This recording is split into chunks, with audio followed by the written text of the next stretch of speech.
This is Deb Moore of the Grand Valley State University's Veterans History Project. Today I'm speaking with Allan J. Reynolds at his home in Grand Rapids, Michigan.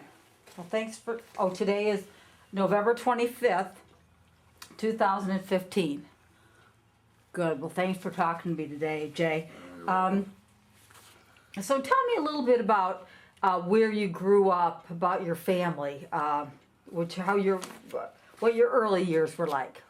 Well, I was born in Grand Haven, Michigan, and I lived there for about 5 years before we moved.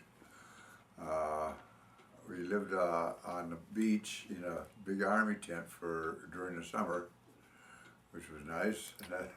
Unusual. Yes, and I enjoyed learning how to swim there by myself, caught crabs for selling to the fishermen and all that. Wow. But what did your dad do that you would live on the beach in a big town? he was a member of the Great Lakes ship, the Coast Guard? no, it was a cargo ship. Okay. I can't think of it right offhand. That's okay. Anyway, he was gone quite a bit of time, Uh-huh. and my folks got divorced when I was about 5 years old or so, 6 in that area. Did you have any siblings? I had a brother, older brother, 2.5 years older. Okay. And so my mother came to Grand Rapids to get work, Uh-huh. and she put us on a farm in Coopersville for about 6 months. Okay. And then from there, we moved to Grand Rapids, and we moved quite a few times because we couldn't pay the rent apparently, Sure. you know. Right. She had Right. to move out and move another place. Yep. So we moved all over the town, Mm-hmm. and we finally got settled in one spot. And where was that spot you got settled? That was on the west side, on Turner Avenue. Okay. Went to Union High School. Okay. Real close by. Uh, It was close to your home? Well, it was about a mile walk. Oh. Yeah. Okay. I started out at Crescent High School. Mm-hmm. When we lived up North Park, Comstock Park area. Mm-hmm. And I went there for a few weeks, and then they says, you can't come here anymore, you're not in our district. You have to go to Union. Mm-hmm. So I had to walk all the way from Comstock Park to Union High School. Wow. Which is quite a distance. That was a hike. Yeah. Yeah. Couldn't understand that. But, Yeah. Yeah. Did you walk with your brother? No, my brother, I don't know, I can't recall just what he was up then. to. No. Okay. But anyway, we finally moved to the west side on Turner Avenue, and I graduated from Union High School In what year? for 1941, Okay. and immediately went into the Navy. So you volunteered? Oh yes. Mm-hmm. Yeah, as a child, I always wanted to join the Navy and see the world. Okay. Maybe around 11 years old, you know. Yeah. And I had an aunt that lived about 3 or 4 blocks from the airport. Mm-hmm. And we visited her, and I'd always go out to the airport and stand outside the fence and watch the planes land and take off. And so I think that got me into aviation. Yeah. And Always interested you. always in from then on. Mm-hmm. So when I joined the Navy, Great Lakes, Illinois, at boot camp, finished that, I had a chance to go to Aviation Radio School. Okay. I figured, okay, that's aviation, and I liked radio work. I had done that in a high school shop. So I went to San Diego, California, Okay. to Aviation Radio School. What was that training like? Well, I was learning the code Mm-hmm. and learning all the different instruments that you use, the gyro compass, the astral compass, and how to navigate by using them. And so forth, all the radio equipment. Okay. And Was that easy for you? I enjoyed it. Yes, it was okay. Yeah. While upon the completion of that, I had a choice of going to Honolulu or Alaska. Okay. And adventurous as I always was, I wanted to go to Alaska. Really? Okay. So I went to Alaska, and on December 7th, Pearl Harbor, I was on top of a mountain behind the hangar. And Wow. all of a sudden I looked down, all the planes are taking off, and I was with a group of soldiers in a dugout, and they said, "Here, throw me a rifle," and I grabbed the rifle, and I sat there for a while, and I thought, I better get down there with my unit. They might think I... Right. AWOL. AWOL, yeah. So I scrambled down the mountain, and went down to all the airplanes had gone then, so I was a crew member. Went down and saw the leading chief and asked him what I could do, and he says, "See that machine gun out there on the ramp? Go man it." I looked at him, oh my gosh, I never shot a machine gun in my life. I didn't know how to do anything, but I went out there. Because you had no idea if the Japanese were going to make multiple attacks. That's right. They were attacking Pearl Harbor, but they didn't come up our way. Our planes returned, and we went back to normal. And then we were transferred out to the Aleutian Islands, Okay. Dutch Harbor. And I was there for quite a while, flying patrols. And Tell me what that would entail, Jay. What did you have to do when you fly patrol? well, just looking for the enemy, because we went out and saw them approaching Honolulu when they attacked there. But we didn't get too close because we were just a seaplane, you know. We couldn't compete with fighters or anything, so we just reported it and came home. And then the Japanese, they attacked the Aleutian Islands.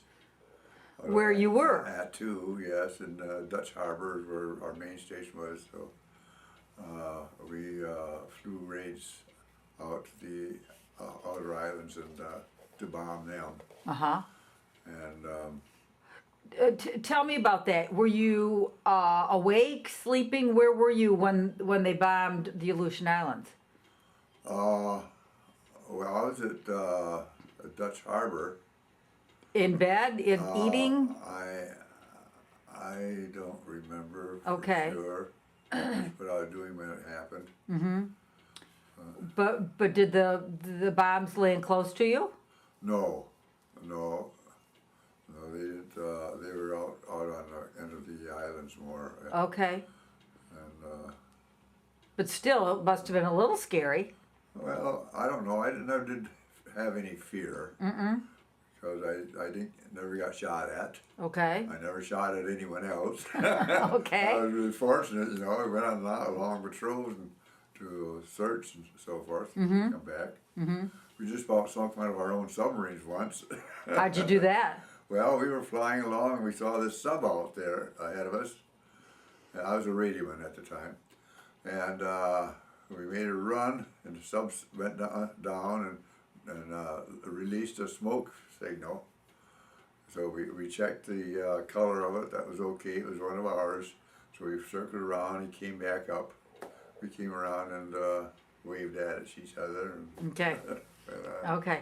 So how many guys would have been on the plane when you were doing these? Oh, there'd be a pilot, co-pilot, navigator, radioman, and an engineer. So at that point, you didn't know how to fly the plane. No. You No, you were the just a radio. radioman. Okay. Yeah. When we came back from the Aleutian Islands, I was stationed in Washington State, Whidbey Island, and there we were getting new aircraft, and we were training in those land planes. And while there, volunteered to go to flight school. Ah. And I thought about it a month, and I thought, well, I can't compete with these college kids. Excuse me. Oh, sure. Oh, Oh, George. pretty smart for a cat. You could open doors. So I passed up the opportunity a couple times, and finally I said, Reynolds, you darn fool, if you don't try, you'll never know. Good for you. So I applied for it, I was accepted, went through flight school, 2 years of training. 2 years. Yeah. Wow. Uh-huh. Where did you do that? Well, it was Natchitoches, Louisiana is where I first started, Uh-huh. flying the Cub, Uh-huh. and then I went to Memphis, Tennessee, right through the biplane, and from there to Pensacola, where I got into multi-engines and the PBYs, PBMs, and got my commission down. I got my wings first. And that Okay. was the proudest moment of my whole life, I think, having those wings of gold. Oh, that was nice. Oh, yes. That was nice. Was your mom able to come down to that? She was. Uh-huh. My mom and my future wife. Great. Great. And what was your future wife's name? Colleen. Colleen. Was Lessa. So were you engaged, or she was your girlfriend before you enlisted? Girlfriend. Yeah, before I went in, yeah. Okay. And we corresponded for 2.5 years. I Wow. think, before we ever got married. Yeah, that was nice. Yeah. So what did you like about flying? Well, gosh.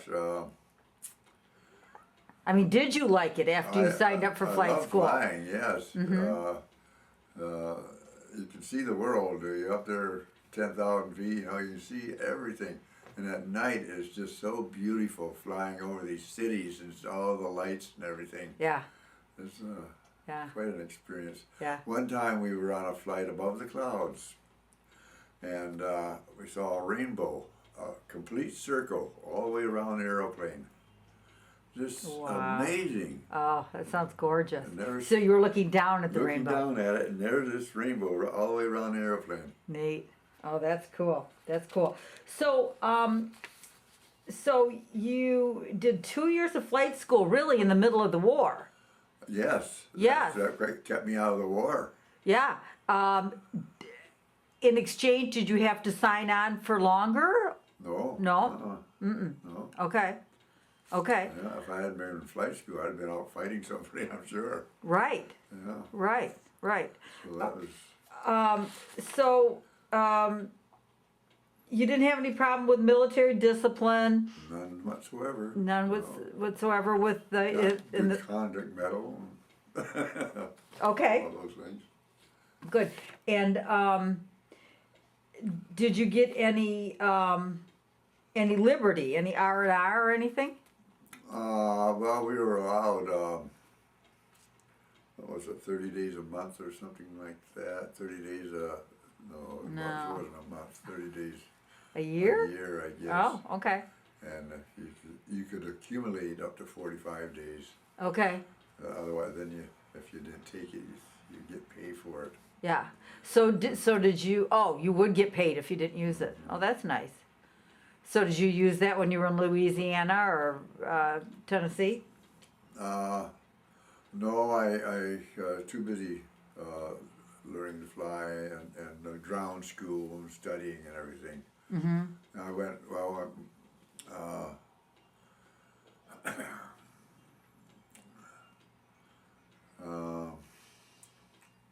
yeah, time was pretty tight. Pretty tight, That yeah. was real. And so was there book learning as well as on the Most of it was after the first 30 days. Most of it was book learning, uh-huh, navigation, uh-huh, weather, learning how to do weather maps and everything. And of course the military history, legal, part of it. Wow. Just everything. Everything. Okay. And so so once you graduated and you got your gold wings, was there a title then, or you were called pilot? I was called AP, Aviation Pilot. Uh-huh. I was an aviation pilot, first class, petty officer. Mm-hmm. And I was that just for a short time. Then they gave me a commission Okay. as an ensign. Okay. And that was temporary. And then a couple months later, they made it permanent. Okay. And what's the extra responsibilities that go with being an ensign? Well, you're starting at the bottom of the ladder again. Okay.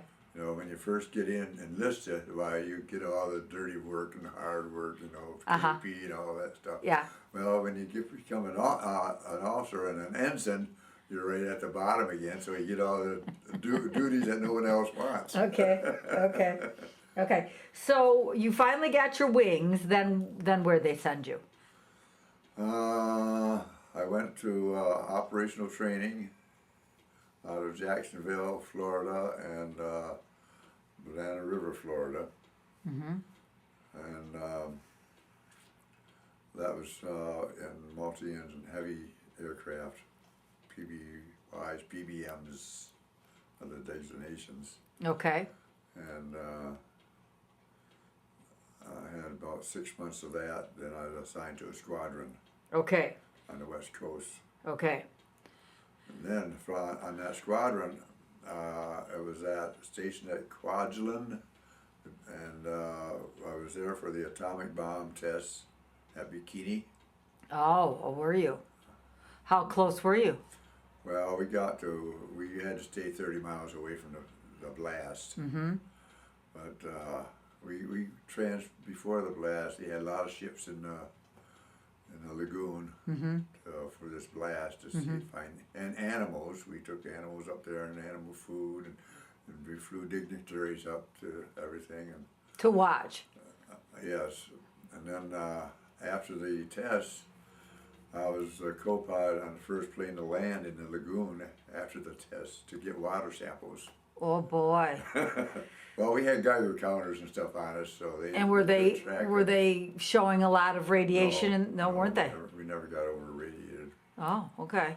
They made sure of that. Okay, so the idea was that they would be checking you. Yes. Okay, All the time. uh-huh, uh-huh. But that was amazing to watch that atomic bomb.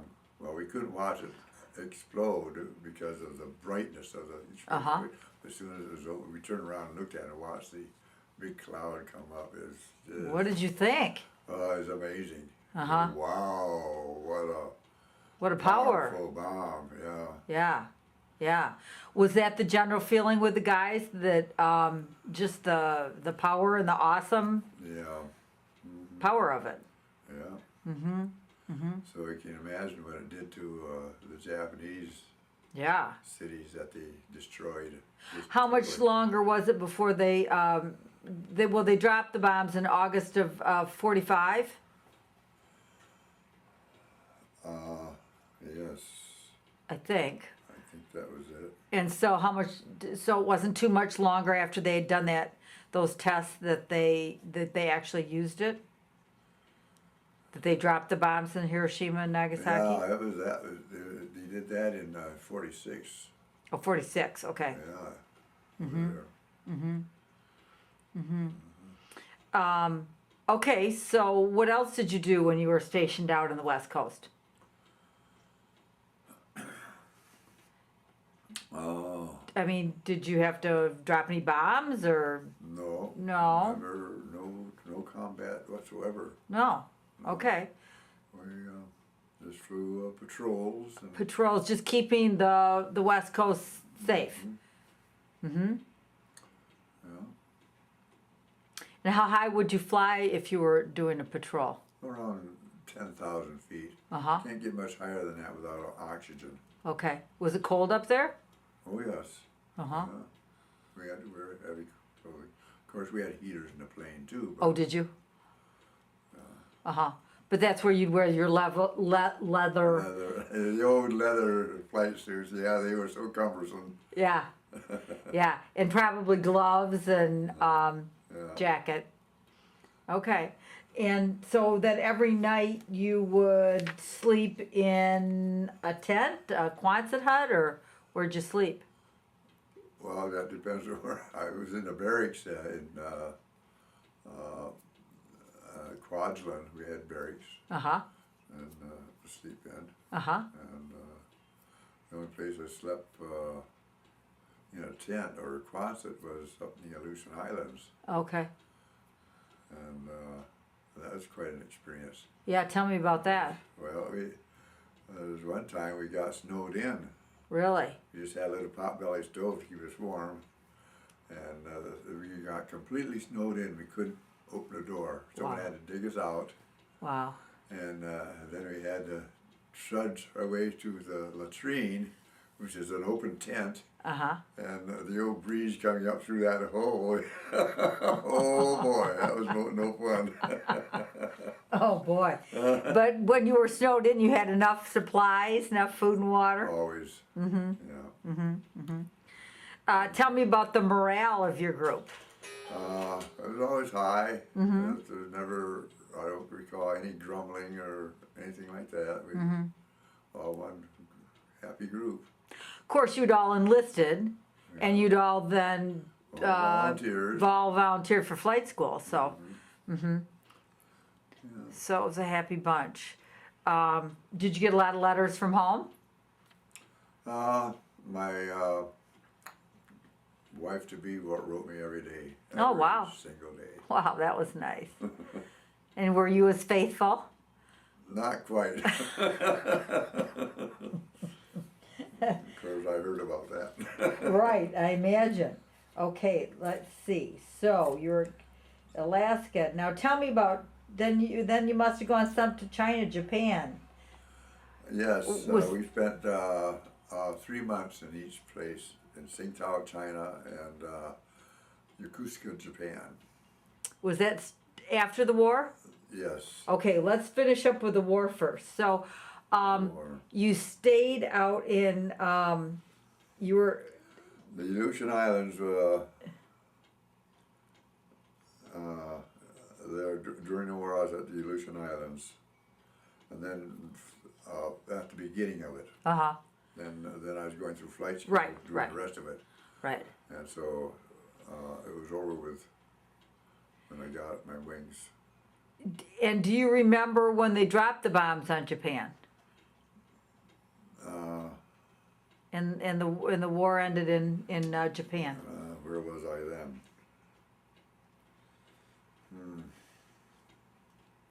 Well, you mentioned the place where they did the atomic bomb tests.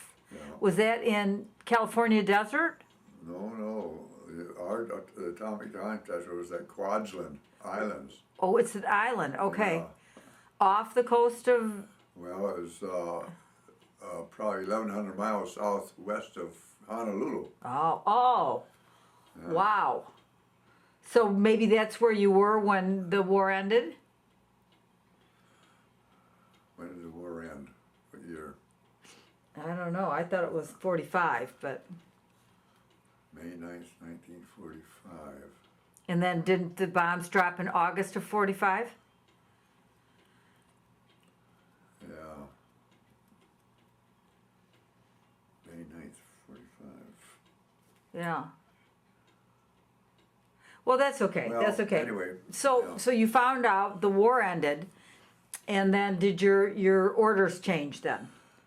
Yes, from Kwajalein, we got orders, the squadron decommissioned, and we got orders to go to the Antarctic because what we understood was that the Russians were going to send a big group down there to claim as much territory as they could. So we immediately, the United States formed two squadrons, one for the East Coast, one from the West Coast, to go down to the Antarctic Wow. and photograph as far as we could from one point to go all the way around the perimeter of the Antarctic. And of course, we never made it. We had the other a group had a plane crash, Oh. and I killed just about everyone, I guess. There was a couple left. And we had to turn around and go back to help, but we never got that far. We got ours to continue on our tour. Mm-hmm. So we mapped the Antarctic coastline from the Bikini Islands, which is off from the Ross Ice shelf, to the west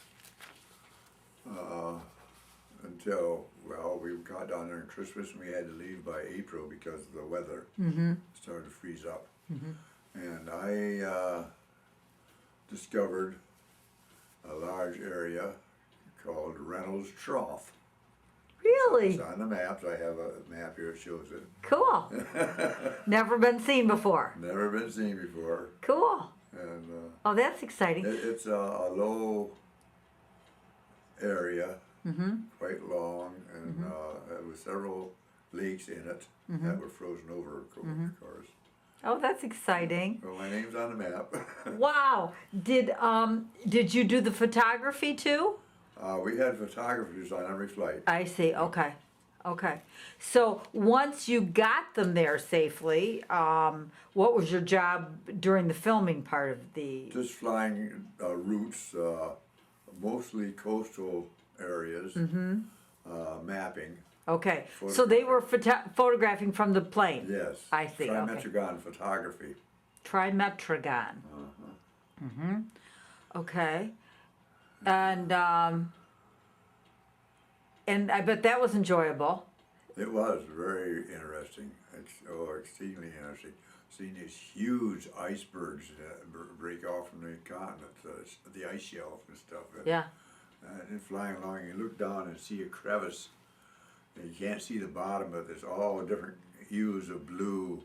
And you just look down in there and see it. Then we discovered, I was a co-pilot when we discovered what we called Bunger's Islands. Okay. It was a group of Bunger's Lakes, rather. It was a group of lakes that were ice-free, except for a few little bergy bits in it. And we made a landing on there. We flew across and checked it out and figured out we could make a landing. So we landed in one of these lakes and took a water sample back. And Wow. Wow. I had to talk the plane commander into landing. I was co-pilot. I said, "Come on, let's go. Let's make a landing. We can do it. It's big enough." So he finally consented. Yeah, that's great. So that was obviously you're flying seaplanes then. Yes. Operating off from seaplane tenders. Okay. And so let's say you spent the whole day working, Jay. Where would you sleep then? Aboard ship. Aboard ship you slept. Yeah.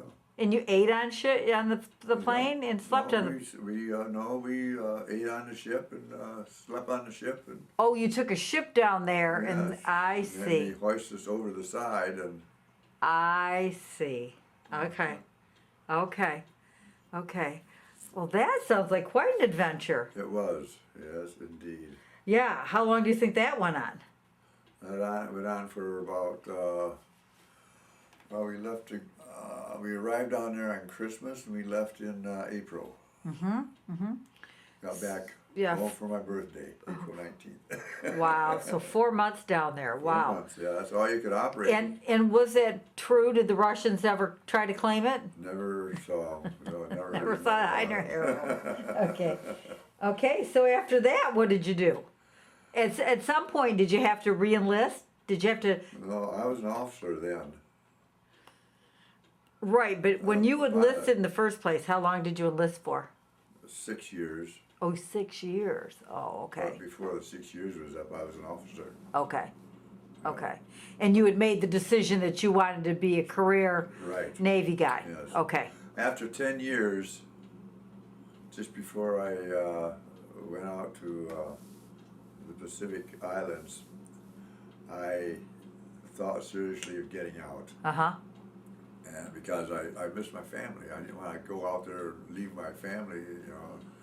But then I thought, No, I can't throw away 10 years. I have to stay in For another 10. for another 10. So I Yeah. did. Yeah. And by this time, were you married? Yes. And you had kids? Yes. Okay. How many children did you have? I had 3 daughters. Okay.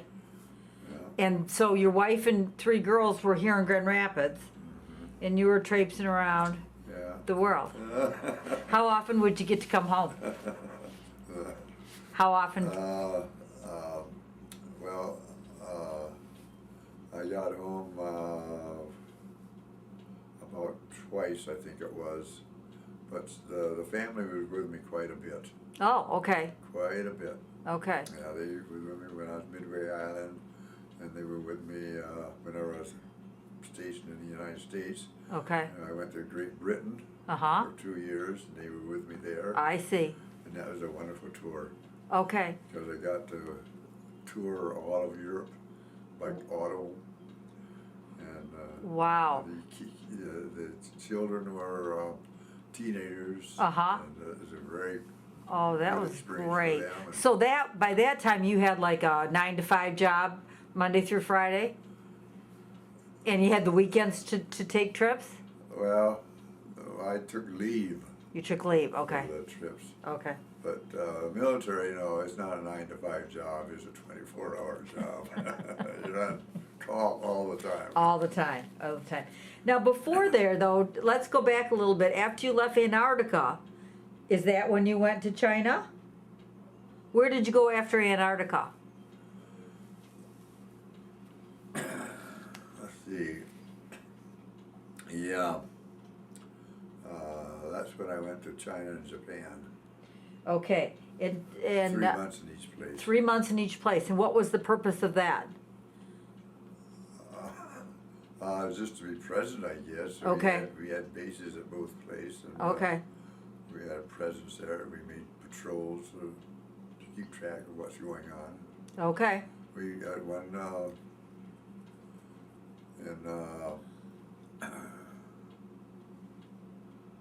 let's see, it was in China. Our base was across a lagoon. On the other side, you can see the Chinese fighting over there, and hear the fighting. who were they fighting at that point?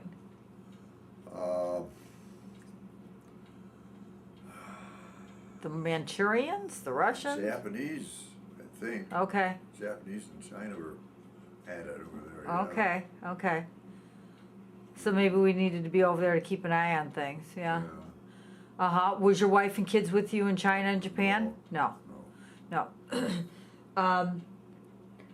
So same thing in Japan, you're doing the patrols. Patrols. Yeah. Mm-hmm. And then you have England, England. okay. That doesn't seem to add up to 10 years though, another 10 years. Any place else? After Antarctica? Because by now the war's ended, so you go to Antarctica, China, I came back Japan. and we went to China, Japan, and Kwajalein, Okay, and then back to the States. And then I went to a squadron, a VR-2, a transport squadron that flew that big airplane up there, mm-hmm, the largest operational seaplane in the world. wow, Flew that between Alameda, California, and Honolulu, okay, carrying passengers and cargo. okay, And from there,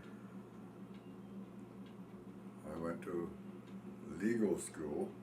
legal school, I became a lawyer in 6 months or 11 weeks, something like that. It was a very short time, and we had lawyers going to school at the same time with us.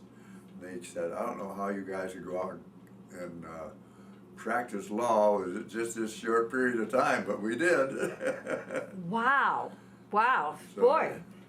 So they gave you a lot of training, Jay, a lot of education. Oh yes. Yeah. Absolutely. And what did you do with your legal status? Well, I was the legal officer of the squadron. Mm-hmm. And so I assigned the other officers to any court martials that were going on, and I would review all the court martials to see that they were conducted properly and were correct before they were sent into higher command. I see. I see. So, did you enjoy that work? Partly. Yeah. I got in a little trouble with the commanding officer during it. This chief petty officer had given an enlisted man some whiskey. He got intoxicated and broke into the exchange. Got caught. Well, the commanding officer grabbed this kid at midnight, took him in the office and grilled him. And found out who the petty officer, the chief was, and then he wanted to bring up charges against this chief. And he gave the case to me to review and make recommendations. Well, I reviewed it and made my recommendations and took it over to the commanding officer's house, and oh, come on in, he read it at the end. It says, I recommend that you drop the case. Oh, he was up in arms. He actually threw me out of the house. Did he? Did he? Yeah. He didn't like to hear that. Oh no. Well, he in the first place, he was not supposed to grill this kid. Right. You know, in his office with Nobody else nobody present, else or there, yeah. And the second thing is that there was no publication of how you could use whiskey on the base. I said, there's nothing here, you know. Right.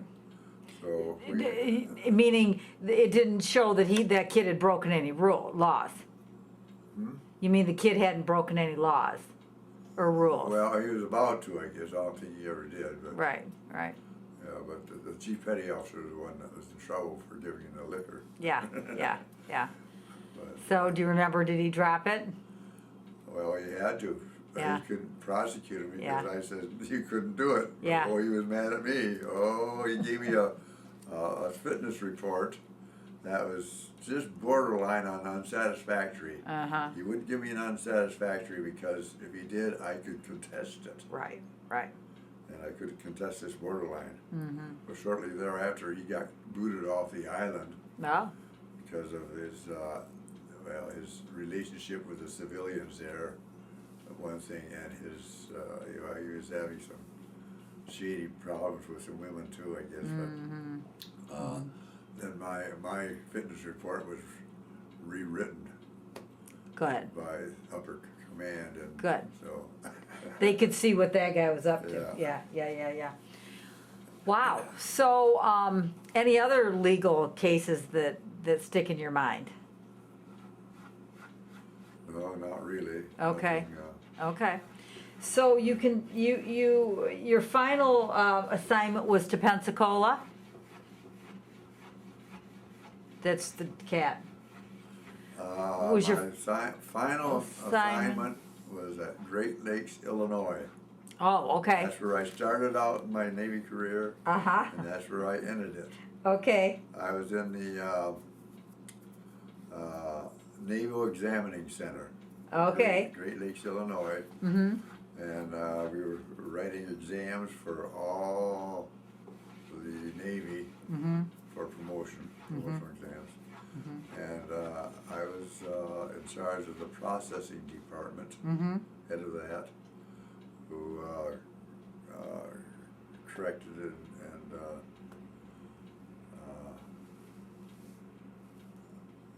distributed the results of all the exams and stuff. And that's from where I retired. In September 1961. Wow. Looks like after 20 years and 6 months Six- or so. yeah, maybe a little bit more. A little bit. Yeah. And I see along the way you got some medals here. The American Campaign. Oh, yeah, they're all the usual medals, nothing spectacular except maybe the Antarctic expedition medal. Right, right. What an adventure that was. Oh, there, and you have discovered the Reynolds Trough. Yeah. That's great. Did you, so you didn't see any combat? None whatsoever. That's just amazing. It is. How would you sum up what your years in the military meant in your life? The influence it had on your life. Discipline, learning to make friends, lose friends, make friends. Taught me leadership, responsibilities over men. I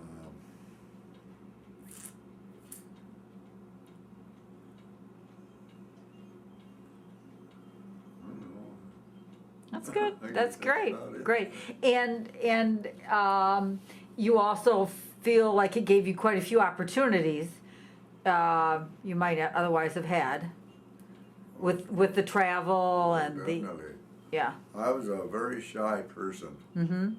until I got into the military, and then I had to get rid of it. Just had to. Uh-huh. I got these responsibilities all the time. For some reason, I always got responsibilities, and I don't know why.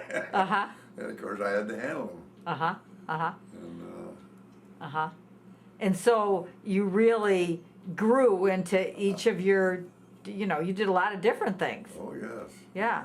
Uh-huh. I remember the first time, the first big responsibility I had was at boot camp. I was in charge of a squadron, or a platoon rather, and I had my platoon going good, and there's another person who had a platoon lived above me in the barracks, and he's having a terrible time controlling his men. And he didn't have any leadership at all. He wasn't qualified to have that position. So he came down to me and said, "Jay, please help me. The guys up there are rioting. They won't listen to me or anything." Uh-huh. So I went up there and said, "Okay, guys, knock it off. Uh-huh. This is it. Uh-huh. He's your leader. You follow him.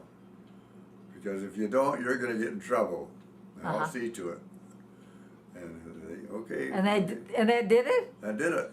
What do you think it was about you that they respected? Well, I was serious. Uh-huh. I wasn't fooling around with them. I was showing them that I was angry, and they were acting like a bunch of schoolboys instead of sailors. Right, right. Wow. Well, it just must have been some qualities that you had that came out in the Yeah, in the I Navy. didn't have them before. I was such a shy person all through school, and Uh-huh. but when responsibilities were piled on me, I had to do it. That's great. And You really I grew in the Navy. Yeah, Really matured. yeah. That's great. And so for the most part you enjoyed your years? Oh yes. Yeah. But after 20 years you were ready for something different. Well, not really. I really wanted to stay in for 30, but I got out for my family. I see. I wanted the children to get settled at home in Grand Rapids and go to high school at least for a couple of years, so that they make some permanent friends and get established in some place. Yeah. Instead of like we wandering all over the world with them and all. Right, right, And so right. So did they go to Union High School? they did. That was nice. I went to Union. My wife went to Union. Uh-huh. My kids went to Union. That's great. That's great. Let's see. I'm trying to figure out. We got a little bit more time.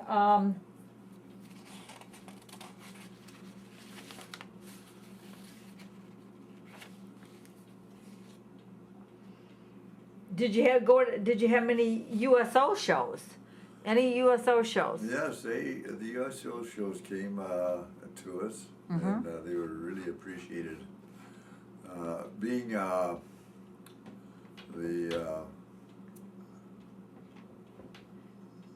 personnel officer, or not the personnel officer, but the administrative officer, I was responsible for entertaining them, showing them things around, you know. Sure. Especially on Midway Island, and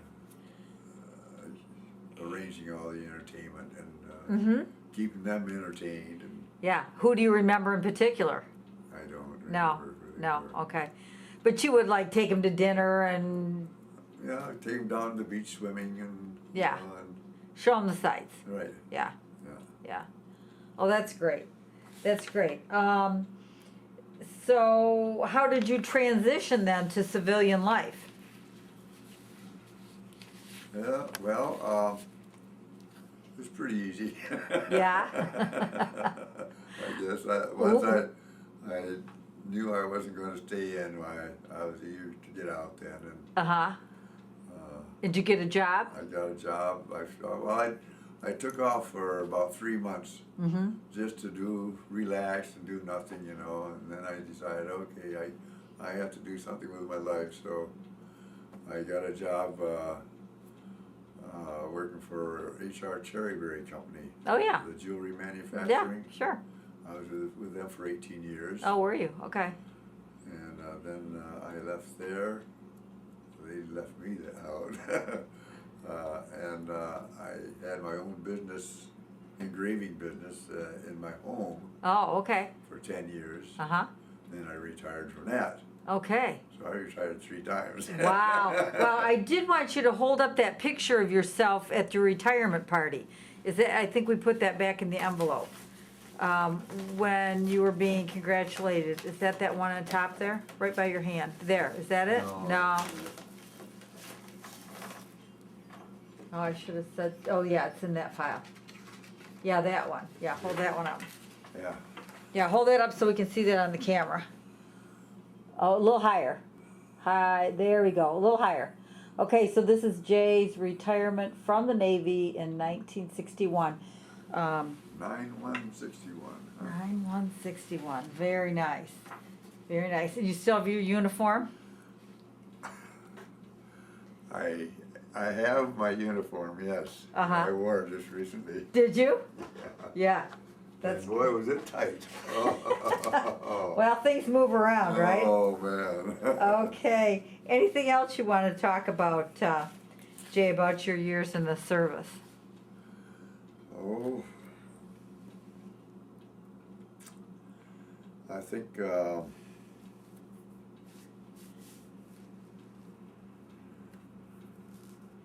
most enjoyable part was my tour of duty in England, where I could see all of Europe.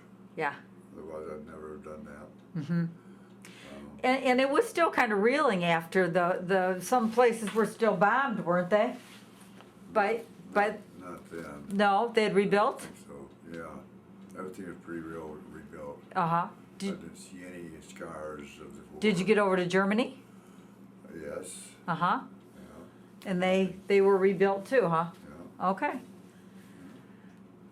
Yeah, I toured, I left England, crossed the Channel into Belgium, and into France. From France to Switzerland, over the Alps to Italy. From Italy over the Donner's Pass. Wow. Into Bavaria, Wow. then into Germany, and up from there to through Germany up to Belgium, and the Netherlands, Wow. and back home. Wow, what a A trip. wonderful trip. So that was you, your wife, and your girls on a 45-day trip? Or a month trip? About a month's trip, yeah. Wow. That was great. It was. Yeah. Now, were you able to use any Navy accommodations for a trip like that, or all No. your own? No. Which was good, because I get to live on the economy, learn how people, we were treated royally every place we went. Were you? Oh, yes. Uh-huh. Well, at first they did because I was driving this English car. Uh-huh. Apparently no one likes the English I see. too much.